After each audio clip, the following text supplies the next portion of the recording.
Hello, hello, everyone.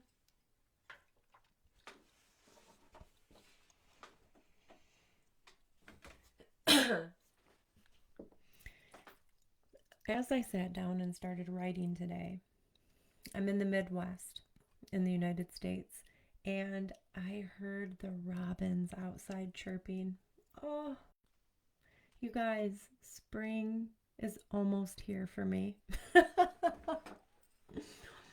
It's felt like such a long winter, and it's perfect segueing in to what I was sensing today and what I ended up writing about because winter is essentially going in, slowing down, a lot of rest. We're usually inside a lot more. And it's really a time of deep reflection, a lot of inner work and transformation starts to happen. And then springtime comes and everything's going to bloom. And we end up, for me, anyways, it feels like a big release, a shedding of almost like a winter weight. It can, I guess, be a physical weight as well if you manage to put on some weight over winter. I probably did. I put on a pair of pants from last year and they were a little bit more snug. So it's perfect because I titled my writing today, The Art of Letting Go. So I'm kind of in that series right now, this art series of inner work. But the art of letting go, how your body signals it's time to release. So, what if the fatigue you feel isn't because you're tired, but because you're holding on to something that was never meant to stay? It can be a lot of things that we gathered up through the winter. So, what if the swelling in your body, the heaviness in your chest, or the tension in your neck isn't a random physical discomfort, but an unspoken message from within? Resistance is more than just a mindset, it's an energy that builds up inside of us. And when it has nowhere to go, it settles in the body. The good news is that every sensation you experience holds the key to restoring your natural flow if you learn to listen. The unseen weight of resistance. Resistance is the invisible force that creates suffering. It is the energy of holding back, of pushing against what wants to move through you. It is the clenched jaw, the tension in the shoulders, the shallow breath, and the feeling of being stuck without knowing why. When we resist emotions, decisions, or life's natural unfolding, we unknowingly create stagnation within ourselves. This stagnation isn't just a feeling, it takes on actual physical form. Swelling, tightness, fatigue, chronic discomfort, these are the body's ways of signaling that something inside of us is waiting to be released. But why does this happen? And more importantly, how do we restore the flow? How resistance creates suffering in the body. So, most people think of resistance as a mental block, right? We think about this mentally. Like we can see that, or feel that we're resisting something, in the mind.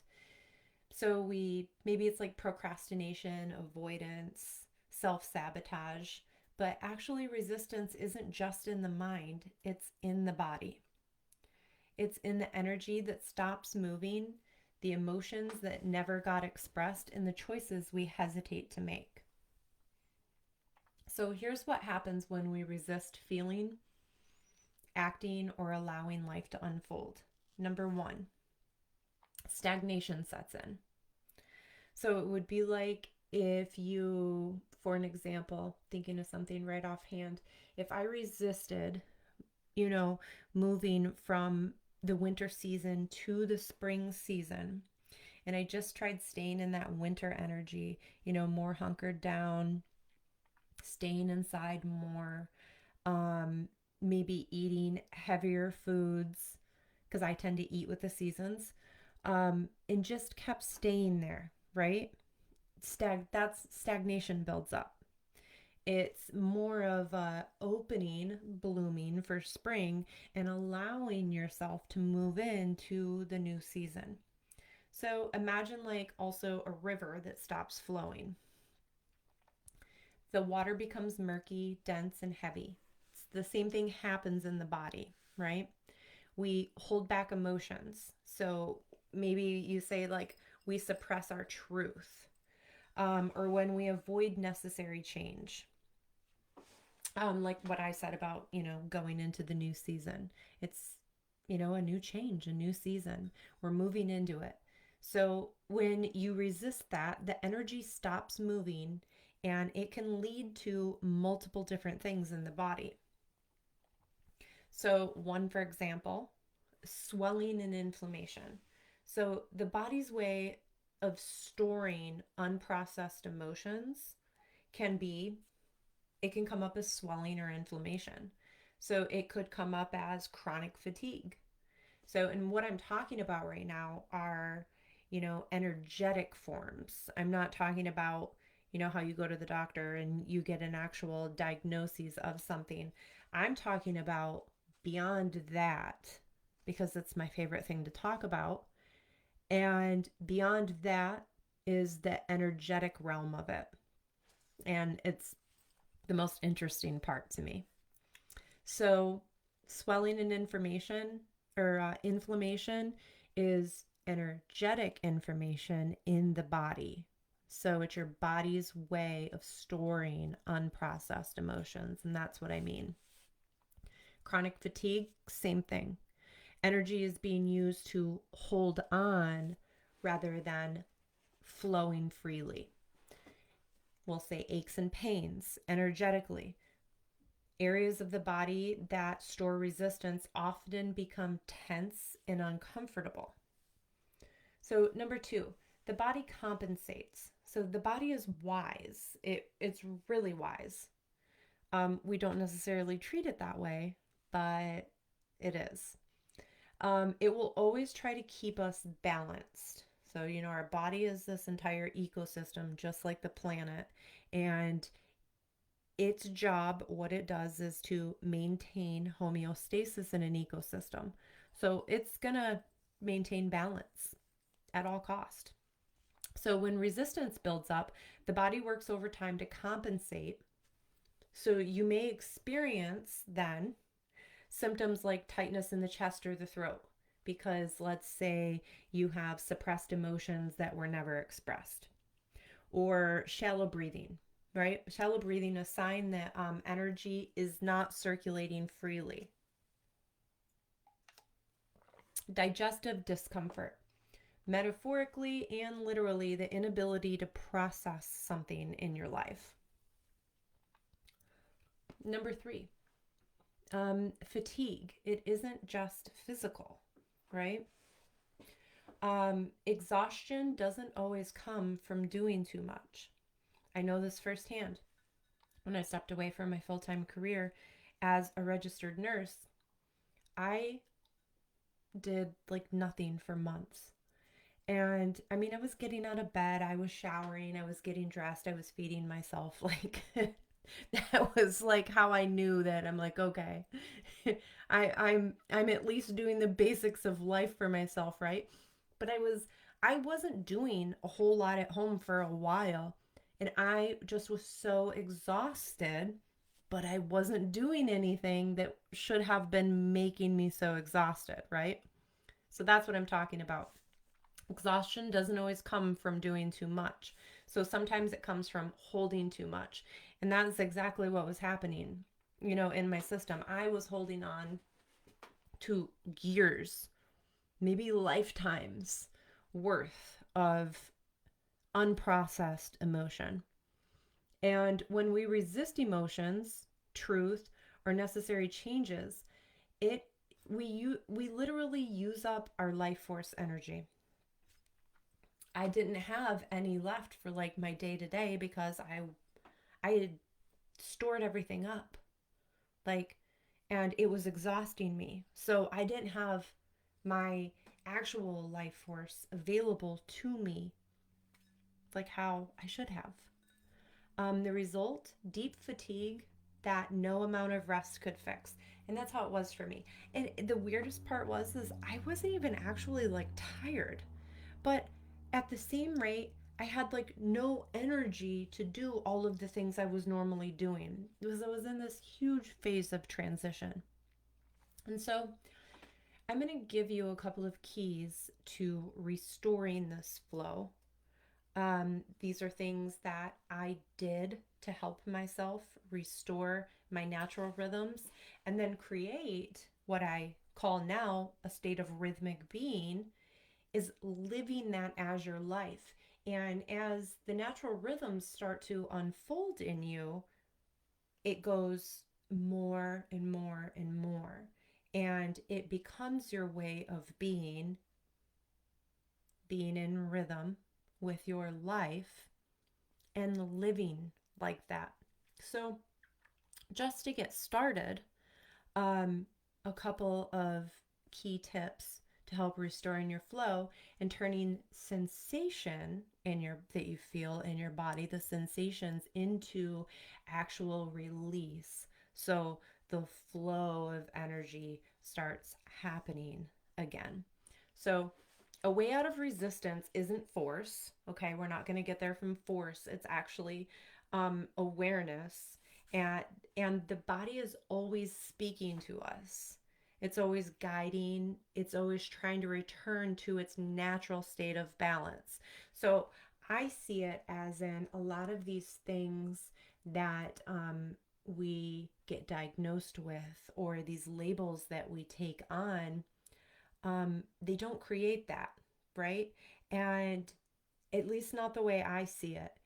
And not only that, it's like a lot of them are just the language that your body's speaking to you that perhaps you're not in tune with, that it's saying, hey, like you have this symptom going on, but actually what I'm trying to tell you is this. And it's a lot of what I teach is really learning the language, your own unique language that your body is speaking to you, restoring the natural energetic flow in your body, creating, the rhythm that is your life, and restoring your natural rhythms. These are all the things that I've done for myself that I now help others do in my Rhythmic Reset Intensive sessions.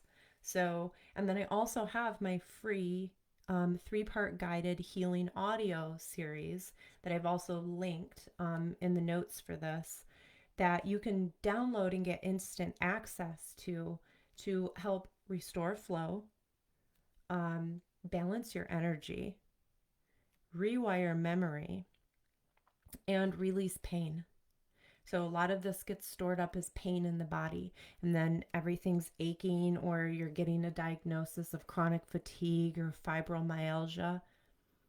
My biggest fascination in life and in medicine always was, and it's pretty much how my work was birthed, is yeah, but where does it come from? And everyone has a different answer for this, right? But where does it come from? And how can we actually heal it? And how can we actually live this balanced life? That was what I wanted, anyways. Like, I had my moment where it was like I dropped to my knees and I was like, when do I get to just be? And all of this started coming through. So, with that being said, start noticing and start noticing everything and how it starts to shift after you start practicing, if you do practice these tips that I'm going to share with you now. And the first one is listen to sensation. So instead of pushing discomfort away, because a lot of the times we do, right? Start to notice it and ask yourself, it's like, where do I feel tightness? What part of my body feels heavy?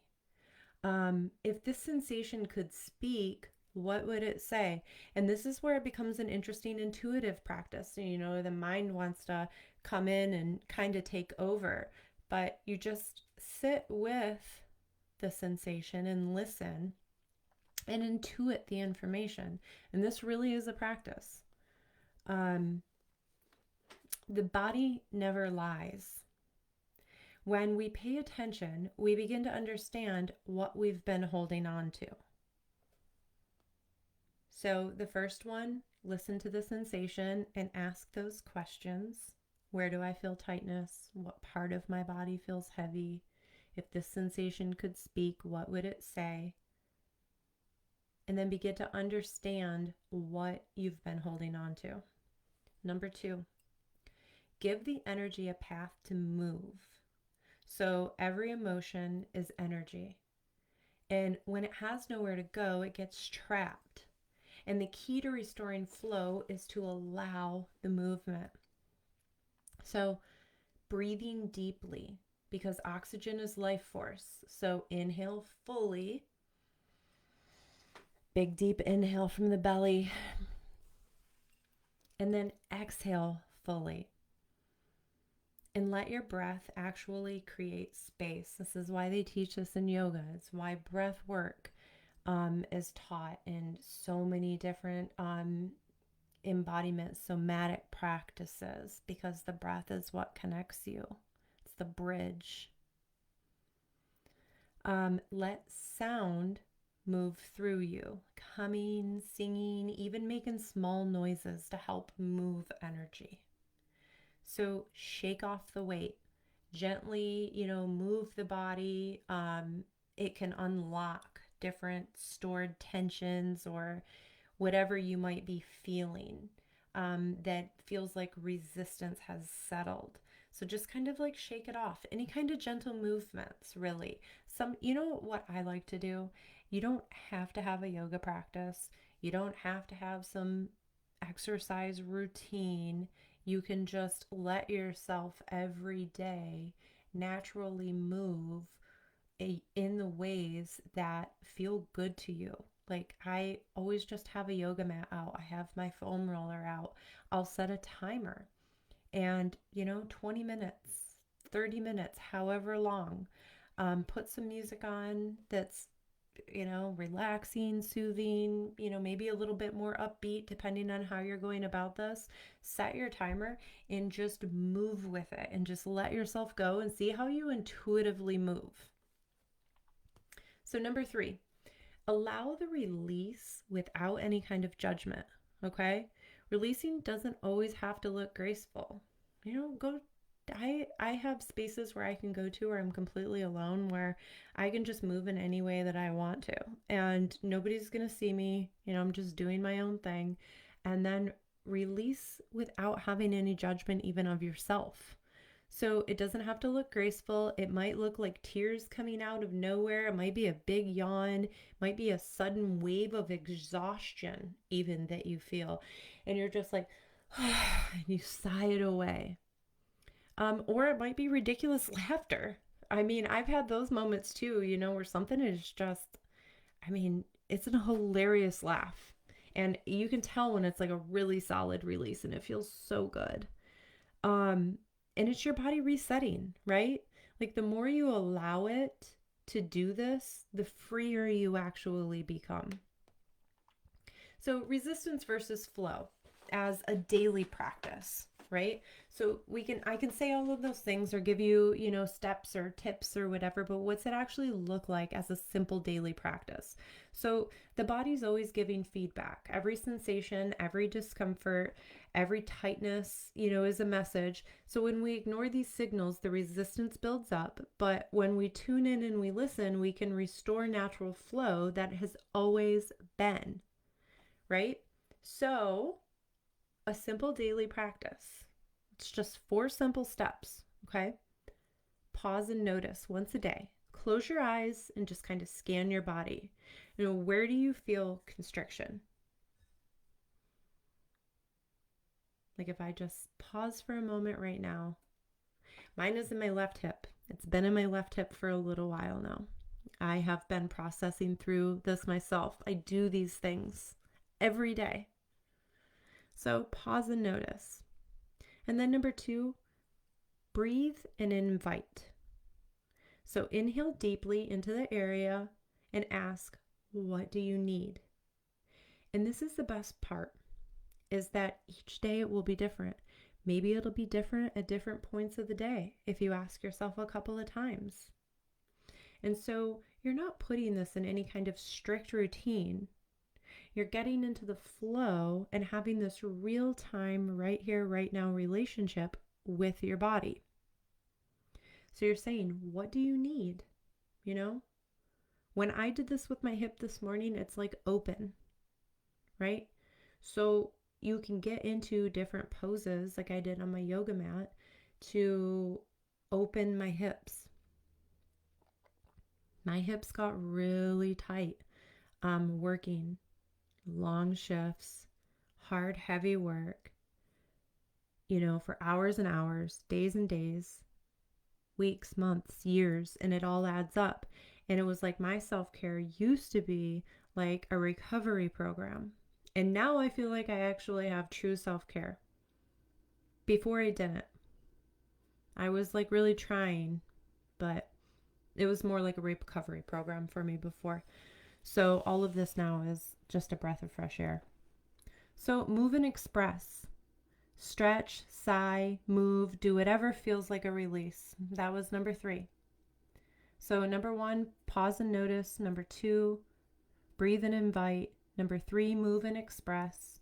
And number 4, trust the process. Might be the trickiest one. Your body knows how to heal. Your only job is to allow it. Stop making it. And if I could say anything, and I want to say it right now, so I'm going to, it's like, stop making yourself wrong. Stop making your body wrong just because you're feeling something, or maybe you got a label or a diagnosis or whatever. Just like the wrongness really just locks it in. So, final thoughts in the art of letting go is, at its core, resistance is fear. And fear of change, fear of feeling, fear of the unknown. But the truth is, everything you resist is only trying to move you forward. Your body is a living map of your experiences, and every sensation is a signpost pointing you towards freedom. The next time you feel tightness, heaviness, or exhaustion, don't fight it. Feel it, listen to it, and let it move. Because when you do, you'll find that flow was never lost. It was just waiting for you to say yes.